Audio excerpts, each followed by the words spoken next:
We want to talk with you about the books that feed your imagination and the vices that spark your soul. We drink, we curse, we read things. Come sit by us. Expect no judgment, just good times. Welcome to Paper and Vices. Books reviewed, vices indulged. Mature content warning. And a special warning for this episode, spoiler alert. Spoilers for all the things. Mostly we're going to be talking about A Court of Silver Flames, but if you haven't read the last Harry Potter book, that's probably going to come up at some point too. Just spoilers. That's why Lee's hair is so big, it's full of spoilers. Which is fantastic because no one can see my hair right now, but it's so big. Mine was tamed by the shower. Yes. We had this conversation where, like, right before recording, usually, like, we're both kind of, like, wrapping things up and kind of, okay, we have to make priorities. Is it shower? Is it food? Is it coffee? Is it booze? Is it booze? Yes. Shower, food, coffee, booze. Take your pick. It's a good song. It's a good It beat. is. Now I'm going to sing it to myself. Yeah. A lot.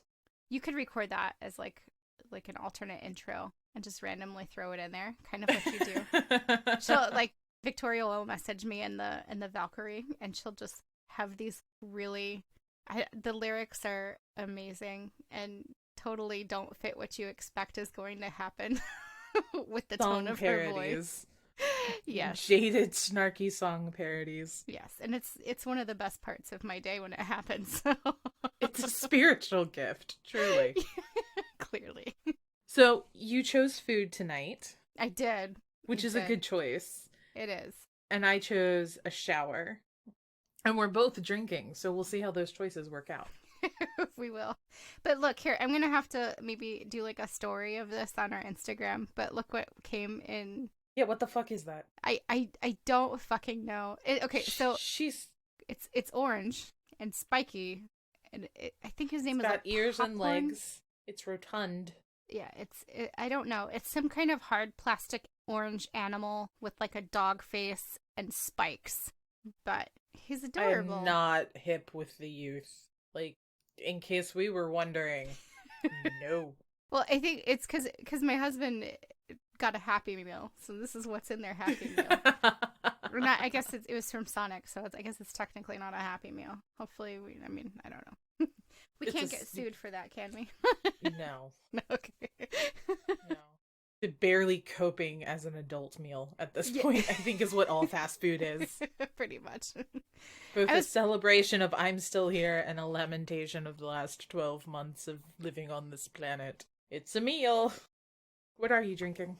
I went with I haven't had it in a while, the Apothic wine. It's a good staple. We've talked about this before. It's good shit. I've liked all the flavors of Apothic I've had. They kind of all taste the same, though. A little bit. A little bit. But it's like every time you open it and you're like, this is good. Let me try this one. Oh, this is good. It tastes the same.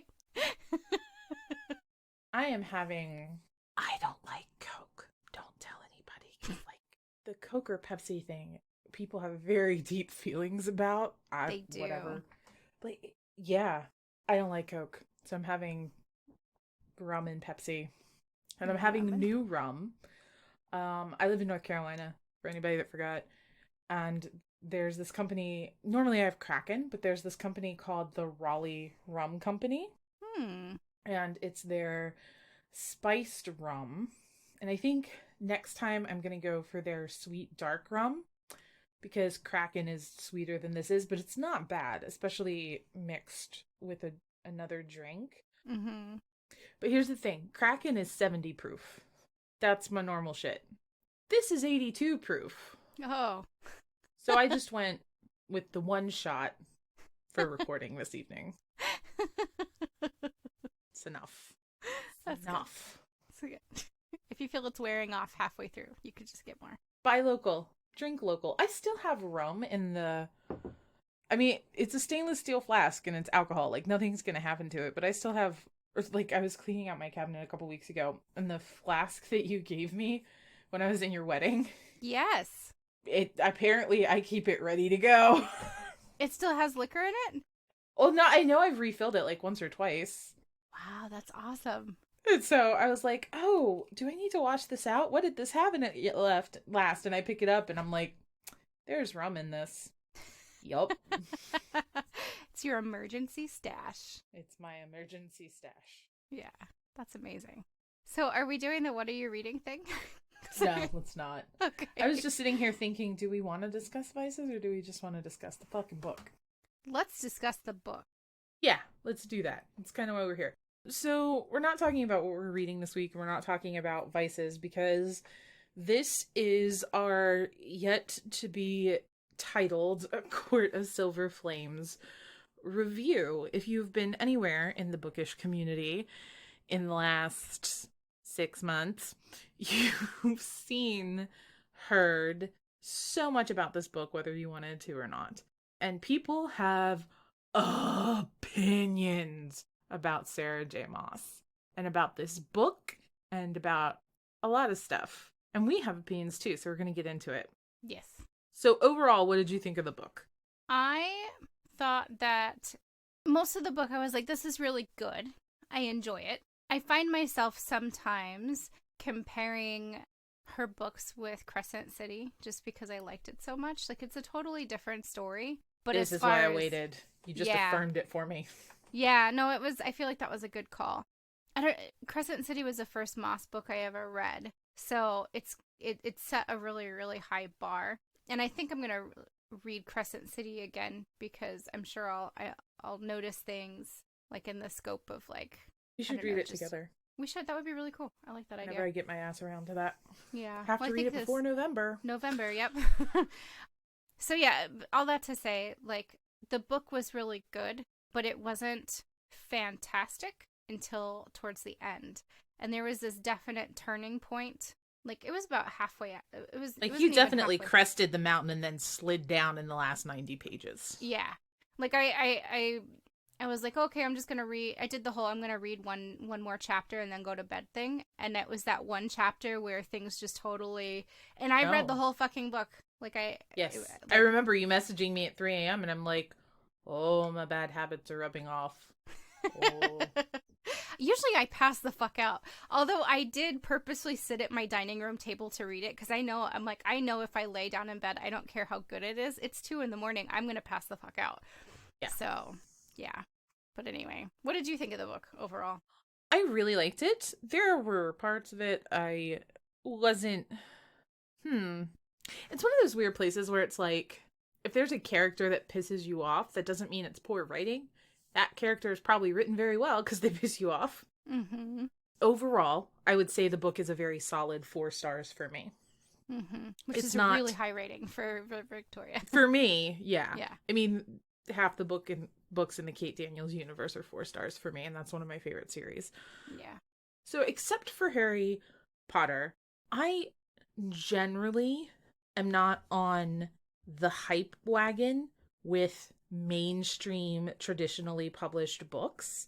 So it wasn't a totally new thing for me, but it was interesting to be the person who was at Barnes and Noble at 9:00 in the morning.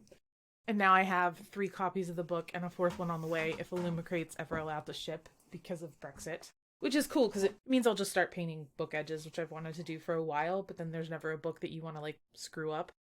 So for those of you that haven't listened to whatever episode we talked about it, and I just get this email one night from Lee, and it's like, Lee has gifted you a Court of Thorn and Roses for Kindle. Send this item to your Kindle now. And I was like, oh, okay. And then you sent me a message the next day or in a few minutes or something, and you were like, you should read this with me, so read it.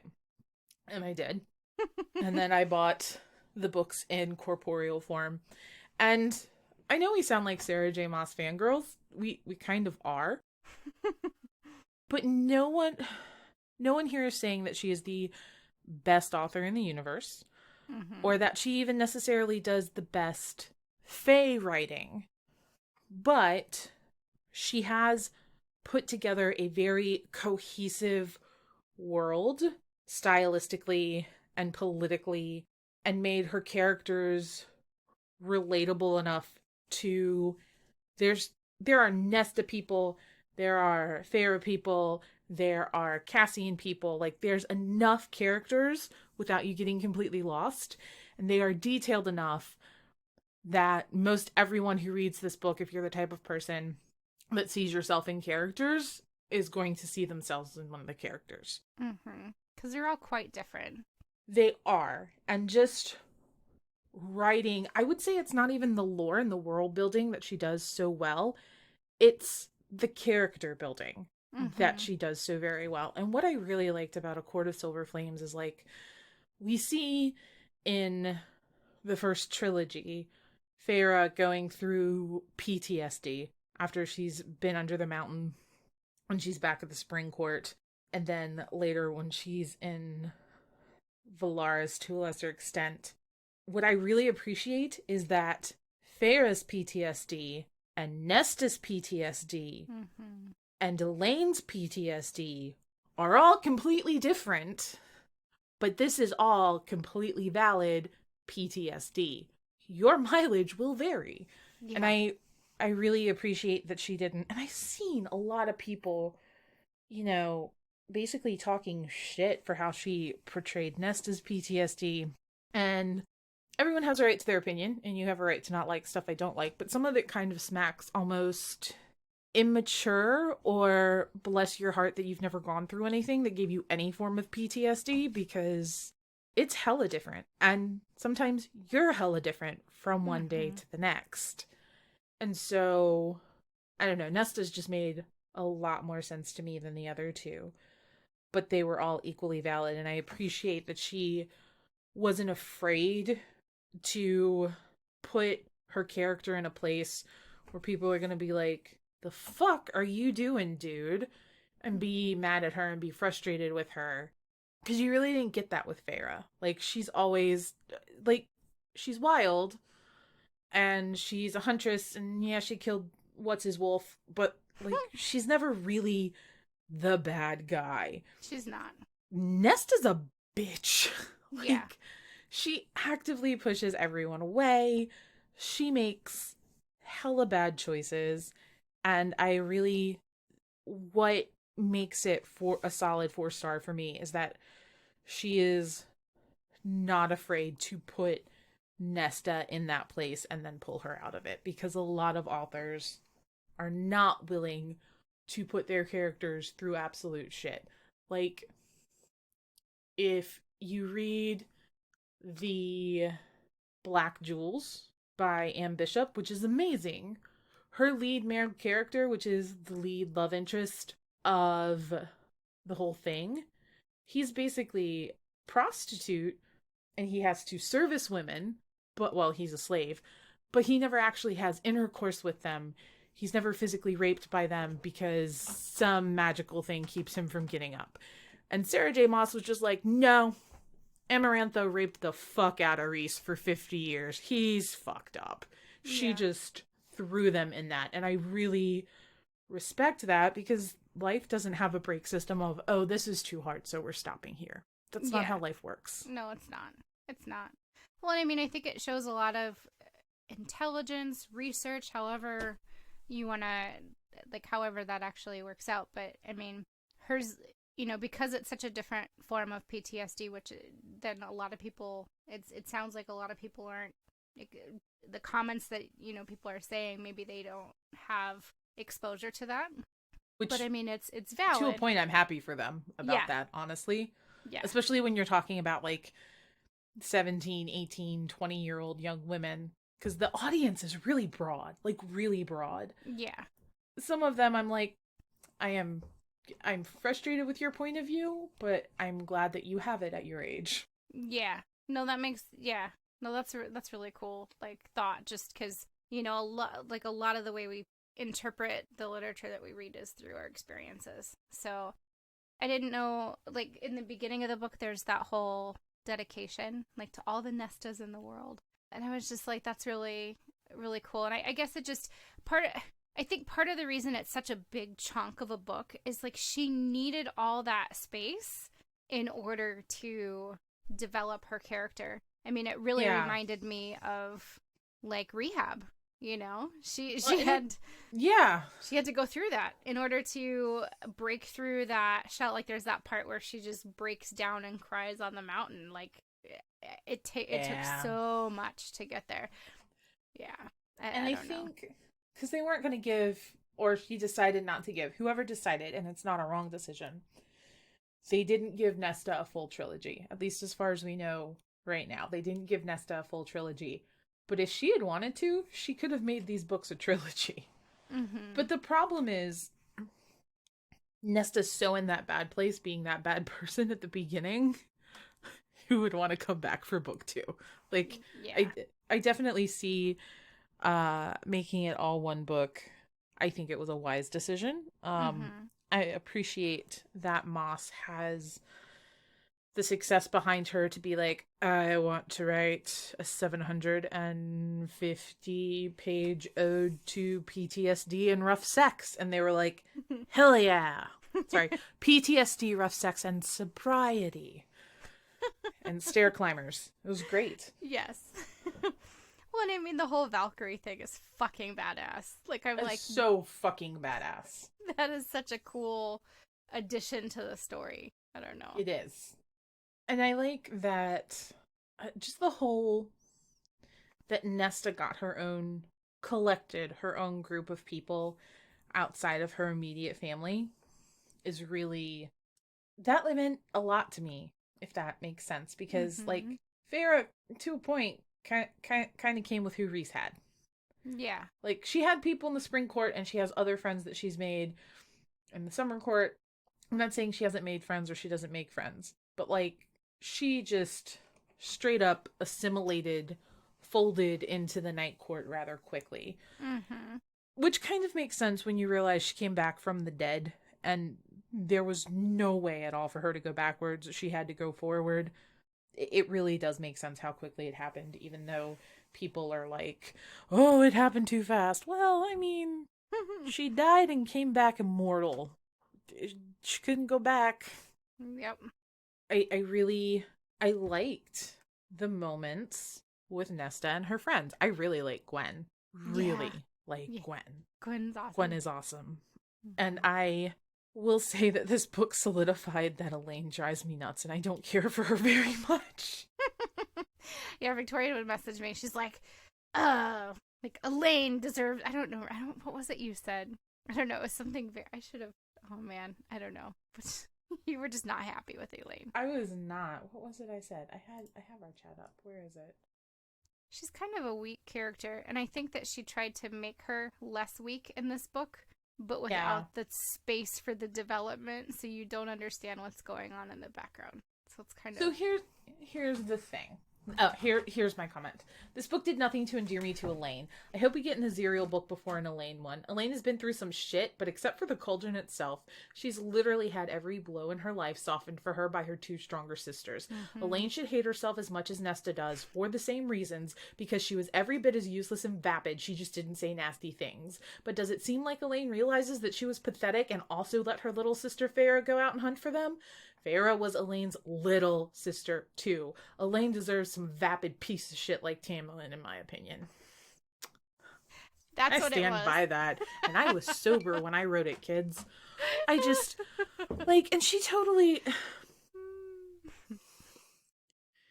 Even when Elaine, or not Elaine, even when Nesta was a bitch, she had some redeeming qualities. Like, you probably didn't want to go have lunch with her. Like, if your choice was to hang out with Elaine or Nesta, Elaine would be more pleasant to spend an afternoon with. But if you needed a ride or die for a possible suicide mission to save the universe, you're not taking Elaine. Yeah. Whereas Nesta's like, well, this absolutely sucks and I hate everything about it and I'm going to remind you the whole way, but I'm here. Shut up. Let's go. Yeah. And I don't care for Elaine. And I understand she's not as developed as the other two. But like... Even though it was very clearly spelled out in A Court of Silver Flames, Nesta's anger was really apparent in the previous two books without anybody telling you. Mm-hmm. Spoiler alert, the fact that she and Cassian are mates was really obvious without it being spelled out. Like, if they hadn't have said they were mates, I would have been like, wait, what? What? Yeah. She saved him out of thousands of people, and he heard her across a battlefield. That's a thing. There's a connecty thing there. Yeah. Speaking of mates and Cassian and Nesta, like there's that scene where they're connecting sexually, and there's all these like you start to see like the swirls of magic going around and The like, solstice sex. the solstice sex and like it's a cool description because like I mean by this point they've had sex all over the place and several times in several different ways, which are spelled out in great detail. And then it's like this really it's not fucking, it's not sex, it's making love. And you see these, like, she describes these magical swirls and bonds, and I'm like, this is a very, like, ethereal and very, like, fantasy, like, new agey shit. And Yes. I was like, I love it, this is amazing. And I was like, yeah, that's I believe that's a mating bond that she's describing. Yeah.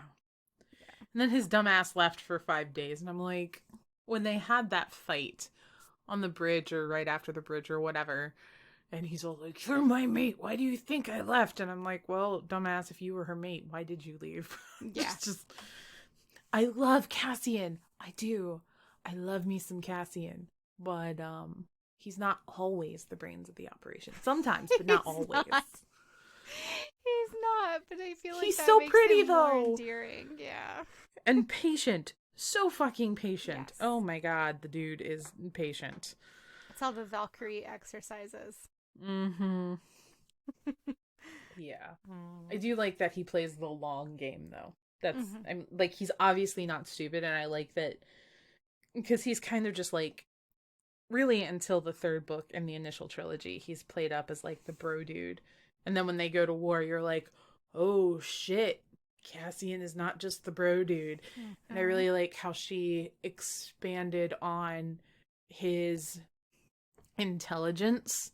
And you kind of get a glimpse of maybe where Rhys learned his emotional intelligence from as a younger dude. From Cassian. And I never I thought thought about that it was that really way. cool. Yeah. Like, I don't know, because Zerial hasn't had his own book, so maybe we'll find this out in their book, but I would argue that of the three brothers, Cassian is the most emotionally intelligent, and you see that with the way he trains people and the way he is with Farah when she's going through all of her shit. Mm-hmm. Yeah, that's a fair... Yeah. Huh.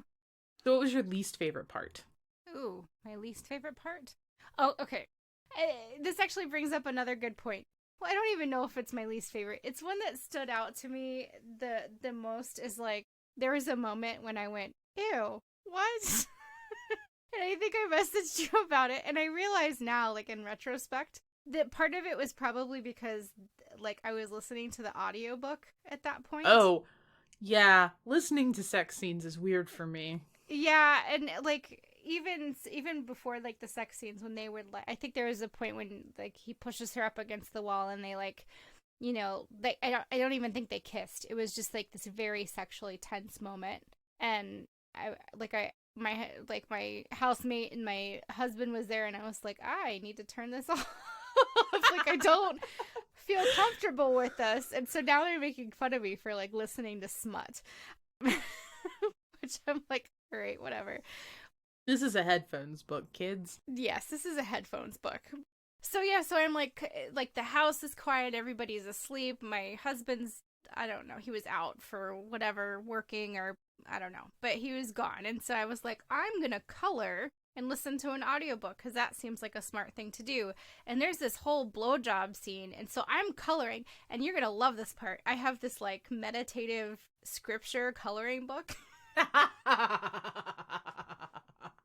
Were you in the Song of Solomon part? I don't. That would have been more appropriate. But no, it was just some like, I don't even know what the phrase was, but it was like, be still and know I am God or something. And there's like flowers and shit. And I'm just like, it's an adult coloring book, but it's like an easy adult coloring book. So I was just like, this is good. This is good. And then it's like, did you like when I fucked you in the mouth? I'm like, what? It's like a kicking. I think it was the actual description of her giving him a blowjob in the dining room. I was like, I feel like I should have read that, and it maybe would have been a better scene, because like because I think that was earlier on, and then I got to like the next chapter, and they actually have like sex. Not that oral sex isn't sex, but like the whole first like penetration, and I was like, that's a good sex scene. I'm glad I didn't listen to that one. Like I read that one. I was like, that's better. None of the sex scenes made me think or say that, but I read the whole book. I did not listen to any of it. Yeah. And also, you know, I'm just going to drop that there and leave it that. So what was your favorite part of the book? I'm intrigued. What are you not saying? Let's leave out my personal experience. One of my closest friends is polyamorous and very, very active in the BDSM community. Mm-hmm. So this was like, nobody talked about butt plugs. It was still tame compared to some of the stuff. And also I've read a couple reverse harems. They're not my thing at all. But I mean, when you're having an orgy, you're having an orgy. It's just, it's not, yeah. So this wasn't, I didn't see it as anything terribly out of the norm for people I actually know and their sex lives in real life. Yeah, we'll go with that. Yeah. Well, there was nothing too unrealistic about it, I don't think. Like, I was like, all right. So I have a really good friend she's a mutual friend of mine and my husband's. She is in an open polyamorous relationship. She's really active in the BDSM community. She's very sex positive. And like, we've been over to her house and like seen her shelf of extra large butt plugs. So, I mean, I have a lot of married friends. Like, I know church people. Like, I know people that don't give blowjobs because putting your mouth there is icky. Mm-hmm. Yeah. I'm sorry for them. But as far as this book, none of it was outside of the realm of what would be normal for people I know in real life. Yeah. No, that makes sense. But not while coloring a Jesus coloring book or whatever, right? No. And I think hearing someone else, because the narrator is female, right? Yes. I remember what the line was. It was something about, did you like having your mouth around my cock? There's no way for that not to be weird if you're supposed to be taking it seriously, if a woman is reading it. Yeah. Because, like, no shade or gender weirdness or whatever, but Cassian is like, rawr, dude. Mm-hmm. And, so yeah, a woman saying that would be, while you're coloring the word of God, strange. She tried. I mean, she tried to make her voice appropriate, but I was like, no. No. Well, and narrators are put in such a weird place, because, like, if you do fake weird voices for every character, then it sounds like you're reading a children's book. But if you read everything without inflection, it gets real fucking confusing, because in the book, the reader has punctuation and spacing to help them figure out what the hell is going on. Mm-hmm. So, like, you and I both have this thing where we like when dialogue gets good enough and gets going enough, and the sentence structure and speech patterns and back and forth of the characters is clear enough that you can just have quote, quote, quote, quote, quote, quote, and it doesn't have to be, she replied, he said, they grimaced, someone sighed. You don't need all the dialogue tags. You don't. But in narration, you do. Yeah. Yeah. What was did you have a least favorite part? I really hated the part where she knelt before Amren. A lot. Like, a lot. Really? Yeah. Like, I understand that she did not do great by Amren. Amren isn't particularly nice to anyone. Mm-mm. Like, sure, she was this big, fearsome, badass archangel from the Christian Bible. Now she's just a shit fucking immortal like the rest of them. She can tone it down like 57 notches. She's not special anymore. Just saying. Yeah, I guess they all respect her that way, though. Although I think someone did make a comment like, chill bitch, you're not that special anymore. I can't remember who it was, no, but... and I get that, but like kneeling in front of her, like even if she had just pulled her to the side and apologized, that would have been fine. I would have gotten that. But I feel like kneeling in front of her to a point was out of character, even for where Nesta had become, and I was pissed at it. That was my least favorite part of the entire damn book. I was like, no. If she kneels, it should be like for that whole dining room scene again. Fair point.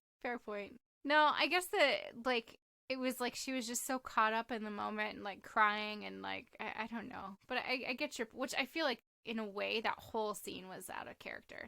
But maybe not, because that's one of her breaking points where her healing is more apparent. I don't know.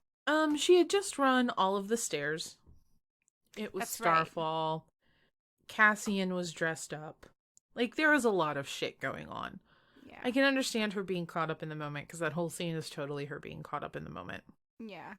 But the kneeling, she could have apologized without kneeling. And maybe that's me being nitpicky. And, like, if you feel that way, that's fine. But I'm just like, she's a fucking Valkyrie. Yeah. Like, come on. Yeah. No, it was, I can see where it was excessive.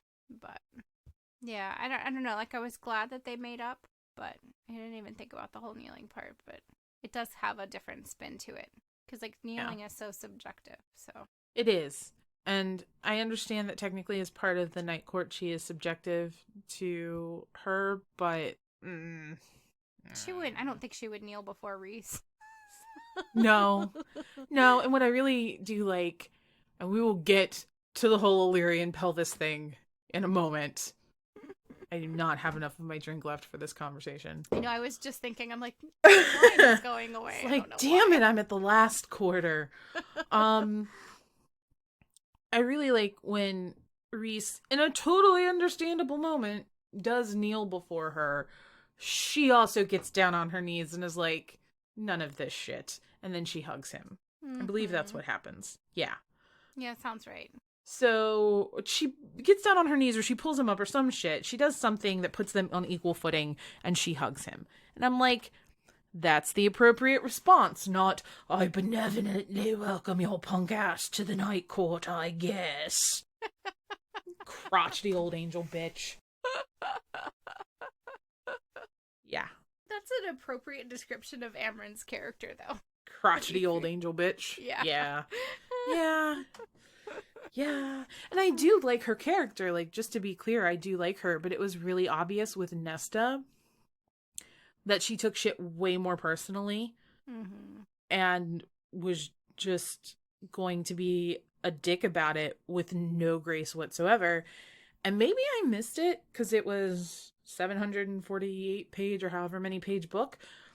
But I don't recall where Amren went, hey, I was also a real shit to you, wanting you basically to be thrown into the hell where they drove more insane and treated her like a piece of shit. Sorry about that. That was out of line. I don't recall that apology happening. Did I miss it? Did I miss it? No, you didn't. Yeah. Crotchety old angel bitch. Although I feel like that's why they had such a, and maybe this is why it was such a bad friendship breakup, is that they were well suited to be good buddies. Like, I don't know. I feel like they were as best friends as those, like, people in that mental state can be. I get that. And I also get where Amren took it really personally when Nesta lost her shit. I get that. I get that. But someone you considered your friend is kneeling in front of you, in front of the entire Night Court, one of the strongest and most powerful bitches you have ever known. scares the High Lord of the Night Court with her power. And she's kneeling in front of you, and she was your friend, and you don't say, none of that shit, I'm sorry too. They're never gonna be on equal footing again. No. Like, not necessarily that they were to begin with, but it's never gonna happen now. Yeah. Although unless there's some very painful conversations that happen. And to be fair, Nesta doesn't need Amren anymore. No, she doesn't. Even I don't think it'll ever be the way it was, though I'm sure they'll be friends on some level again. Yeah. And so, I don't know. Nesta did a lot of bad shit, but Amren did too, and no one seems to care. Yeah. That's all I have to say. It's not, but I'm gonna stop. Do you have a favorite scene? I really like the scene.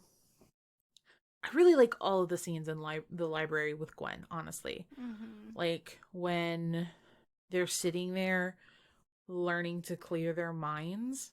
I really like that. And I saw a lot of people complaining about it. Grown-ass, powerful women aren't gonna make bracelets. Yes, they are. Yes, they do. Fuck you, dude. Women bond over crafts. Yes. I'm sure men do too, but like, fuck you. Crafts are a thing. Yeah. Like, it's something to do with your hands while you sit around and talk shit. That's right. So I liked that. The scene of them on the mountain was cool, but the part on the mountain I liked the best was when Cassian tried to stab his own heart and failed. That was kind of funny. And I liked the scenes in the library with Gwen, and I really liked when she found the mask. Ooh, that was a good so scene. Well written. Mm-hmm. It was done really well. Yeah. And the whole thing where she danced with Eris, which Eris is a girl's name. That was also cool. The golden apple of discord. How do people anyway? It's fine. Like, it suits him totally. Totally suits his character, and it's a name that can be gender bent, but every time I read it I'm like, Eris is a dude. Remember that Eris is a dude. Sorry. Continue. Yeah. No, well, I always picture Nyx as a feminine name, but I guess it's Yep. know, yeah. I don't know. Yeah, I agree. But I don't know. Probably because our makeup is anyway. But to be fair, it's a perfect and well-suited name for a child of the Night Court. It really is. No, I really liked the whole blood right scene. Like, I mean, I know it kind of broke up over several chapters, but I think it really solidified the bond between the three girls, and just how, yes, Nesta's a total badass, but the other two girls are badasses in their own right. And they, like, I feel like it would have been super easy to write that trio to where, well, I mean, I guess, yes, Nesta was the strongest because of her power and everything, but they didn't have power on the mountain. That was one of the things I liked about it, was that they didn't have access to their magic. Yeah, no, that's true. But I don't know. They were equals, you know, and yes. I liked that there was that bonding there, and there was the whole, you know, conversation about details of what had happened to them and everything. But I don't know, just the whole scene. I liked that. I thought it was really well done. The third act definitely just snowballs you with information and happenings, though. Yeah. Yeah. That's why you end up reading until 3 a.m. I will say, plot-wise, the plot was pretty darn cohesive. Totally made sense for within the world. The only thing I really had issue with, and I feel like she could have done this a different way, but I haven't written this fantastic book, so maybe I'm just being a bitch, and if Sarah ever hears this, sorry, I'm probably just being a bitch. The whole Illyrian pelvis thing was weird. Yeah. Like, I totally understand the pregnancy going weird as necessary, and a catalyst for pushing them back together and giving Nesta a chance at redemption, and also a chance to get rid of this, honking huge amount of power she didn't want. Get that. 1000% on board. If it's 99.999% that you're gonna die, and the baby's gonna die, and Reese is gonna die without an heir, if you shapeshift, and it's maybe it wouldn't be good for the baby, Or sorry, if you don't shapeshift, and a maybe it wouldn't be good for the baby if you shapeshift. Shapeshift. Yeah. Well, plus, I mean, it was very clear that they were trying for a baby. So, like, if Right. you're trying for a baby, maybe not like shift into. A subset of your current species that's going to make delivering impossible. Because Thank they you. thought it wouldn't be an issue because Reese is technically half Illyrian. Yeah. But when she shifts, apparently they explain this in the book, she shifts herself on like a cellular level. And look, I get it. Sky sex with Reese sounds really nice. Mm-hmm. No one's arguing that. No one's saying she did the wrong thing. But there's a lot of avenues where I feel like this could have been dealt with before it was, oh, sorry, right after a war, while the queens are up to some shit, we're going to leave the largest territory in Prynthian without leadership because we did the nasty with our wings out. I feel like there are ways around it, Yeah, probably. but I do agree that in general, the device was necessary and important for Nesta, and I think it was a nice way to bring them all together. Yes. Um, yeah. So I wasn't totally unhappy with it. And if I was 21, I wouldn't have cared about it. It's just one of those things like I've had a baby. They talk to you about this shit. You think about this shit when you're trying to get pregnant. Yes. Like, if my husband wasn't a human being, if he was a twice as large winged warrior from myth, there would be conversations about a cesarean section earlier on. And also, with Fae healing, herbs, potions, and shit, why can't she have a cesarean section? Yeah, that part specifically was very underdeveloped. It's kind of like Like, because it was literally like, oh, it just didn't turn out well and they all die if you try to cut the baby out. But there was no why. There was no to reason. clarify, the history of cesarean sections goes back to Africa. If you have had a C section and you and your baby survived, thank a black female doctor. Mhm. They would get the women drunk on banana wine. They would perform the C section. They would stitch them up. There's an article I can send you. I read it a couple years ago. I am not sober enough to remember the finer details, just that, black midwives in Africa are why my kid isn't dead. Thank you. Yeah. Um, like, if they could figure it out, and they did, and pass it on for generations, I feel like fairies could probably get their shit together a little bit. Am I? But overall, like, politically, and as far as the dread trove and all that shit, I felt it was really cohesive.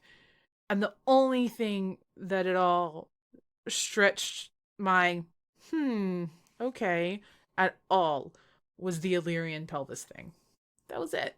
Which, in a book that big, in a series this long, is pretty good. Yeah. No, I agree. Because if we want to talk about those kinds of issues in Harry Potter, that's a that's a whole podcast. We could do a whole podcast. Another part, like, this wasn't like my favorite part, but it was enough to where I was like, oh, this is why the Starlight book was so important, or like maybe important's not the right word. I don't know. It gives such beautiful symmetry of her going back to like the solstice party Mm-hmm. exactly a year later, and how incredibly fucking different everything was, and just her mannerisms, and just the whole thing. I don't know. It was And beautiful setting up symmetry. the river house and all that shit. Um, I think it was uh, now that I've read A Court of Silver Flames, I think of A Court of Frost and Starlight as the prologue. Yeah, yeah, that's a good way to put it. Yeah, And I think it does a nice job of closing up any loose ends that the previous main couple had and getting them very nicely settled to just open things for Nesta and Cassian to be the center of your focus. yeah. I'm curious to see how far she's gonna go with it. Like if we're going, I mean, this definitely is open for more. But I'm curious if like how much more we're gonna get from other characters. So, I know there's gonna be more books. I really hope Aziriel gets the next one. If it's Elaine, I could eat my words 3-4 years from now. Totally. I could be all like, oh, Elaine had all this magic in her and I didn't know. I will say, I feel like it's a total hint when they meet Eris in the spring court and Nesta's like thinking to herself that Elaine would feel right at home here. Like, Elaine ending up, whether with Lucian or Tamlin or whoever, and Elaine with Tamlin, they deserve each other, but that'd be so fucking weird. I mean, they're both really vapid and like pretty things and garden parties, so maybe, says the woman who gardens. I feel like that was a big hint because that's very true about Elaine. And like, if you look at their 3 drawers and what Farah painted on them, that's very telling. So we could get the next book about Elaine, and that would make sense with the symmetry and the 3 sisters and all that crap, and I get it. But I really hope, considering we got a chapter of Aziriel, I hope the next book is him. Yeah. Because I want to know more about him. Yeah. And he has a lot of tragic backstory to unpack. He does. But he's also, like, as dark of a backstory as it is, he's got such, like, he seems very kind. To a point, yes. One of the things I liked about this and the one chapter of him is that you see a little bit more that he's kind of an emo asshole. Not totally, but like he's leaning into it a little bit, and it shows less of the quiet, misunderstood heartache guy and more of, oh, he's kind of okay. And that's good. Like the chapter definitely, I think, gives his character some dimension. And you're gonna message me as soon as you read it and be like, we have to do another episode and talk about this shit right here. We're talking about it. Maybe we'll put that whole episode up on Patreon. Yeah. When we launch our Patreon. But no, I really liked it, and I really hope the next book is about him, because if it's about Elaine, there's gonna need to be a whole court of some shit fluffy in the middle for me to give a damn. Yeah. Yeah. I don't think she'll let us down. Sarah J. Maas is pretty good. I don't think she will, and I don't see her taking the whole cast of characters that she's assembled and worked with so well, and just Elaine being the one that's just a flat, unseasoned pancake with no syrup. But I don't like her much right now. And here's the thing, it's not that I don't like her because of anything she's done. Like, people who don't like Nesta because Nesta's a bitch. I don't like Elaine because she hasn't done anything. Yeah, she's kind of like, I don't know, she's very, well, you had used the word pathetic earlier, and I feel like what you do see in this book is that she is at least starting to realize it, you know, how pathetic, you know. So, but honestly, she was as useless, she was more useless than Nesta. Okay, she wasn't mean. Fantastic. She should, and maybe she does, and we don't see it because we haven't spent a lot of time with her, but she does not have the self-loathing and self-hatred that Nesta has going on. And I'm not saying she should hate herself because they were put in an impossible situation, but she literally did nothing except buy Feyre the paints that one time. That is her contribution to, and like 1 or 2 prophecies. That is her contribution to the story up until this point. Yeah. She didn't protect her other sisters when they were poor. She didn't go kicking and screaming into the cauldron and take something back. It just happened to her. She's not making a move, yay or nay, about her mate. She's just there. And then, after that, she comes in and is a judgy bitch to my girl Nesta when she's having a hard time. And I'm just like, go put on a party dress and smell some flowers. The adults are talking. Oh, man. See, now I hope that like there's a little bit more so we see how her character develops. I mean, based on how Moss has done all her other characters, I can't imagine there isn't. And I'm going to be cringing at these words later. But I just... Yeah. Elaine is not my favorite. And that's a fair statement. Even if she unpacks her character, like, I feel like you can have, well, like you were saying, I think towards the beginning, like, you can have a super well-written character and fucking hate them, And that Yep. just means that they're well written and you just don't like that personality. So that might be the case. So we'll see. But ultimately, I would say overall, the book is a very solid 4 stars. And I will definitely, even if it's about Elaine, read the next one she writes. And then we've got Crescent City in November. So excited about that. Yeah. God, I'm just looking at our calendar going, we have so much stuff to read this year. Oh no. Maybe we should get you an Audible subscription. I probably need one. Because honestly, even though there was that whole Jesus coloring book blowjob experience, I don't think I would have finished the book as quickly as I did had I not had the Audible book.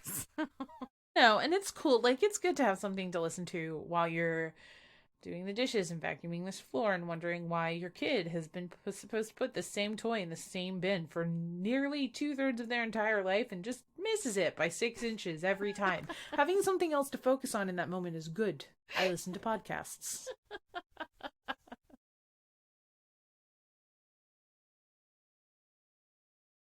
And I think, I mean, for me, I had Blood Heir, but obviously that's not as big of a deal globally as A Court of Silver Flames is. I think this was a really good book to kick off the publishing year on. Yes. Sort of just kick stuff into high gear. Yes. No, I agree. There's a lot of good shit coming out this year. There's a lot. We have so much to read. Yeah. Oh, man. All right. Is there anything we're missing? I don't think so.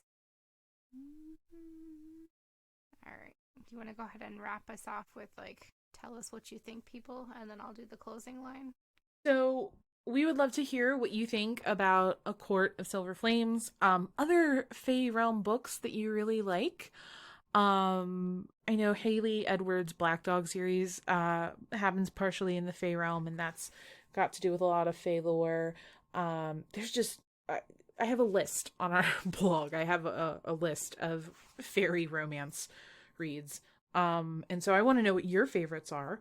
And I want to know what you thought of A Court of Silver Flames. Do you just want to yell at me because you love Elaine and you think she's so perfect and dainty and wonderful? Did Nesta not resonate with you? I want to know what you thought of the book, blowjobs and all. You can find us on all social media at Paper and Vices. Instagram, Pinterest, Twitter, Facebook. If you want to talk to us, it's Lee at paperandvices.com or Victoria at paperandvices.com, or you can message us on any social media platform. We check them daily.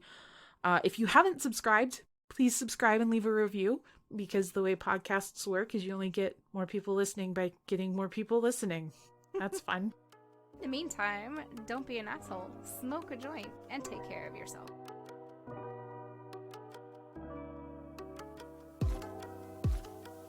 This has been a production of Paper and Vices, copyright 2021. This episode is presented for entertainment purposes only, and any vice should be pursued only within the legal boundaries, common sense, and personal responsibility of each person. Please check your local laws. The views and opinions expressed on this podcast are those of the individual hosts and guests only, and do not in any way represent the views of Paper and Vices LLC or any named persons, nor should they be considered personal, medical, or legal advice. Previous episodes and other commentary can be found at paperandvices.com.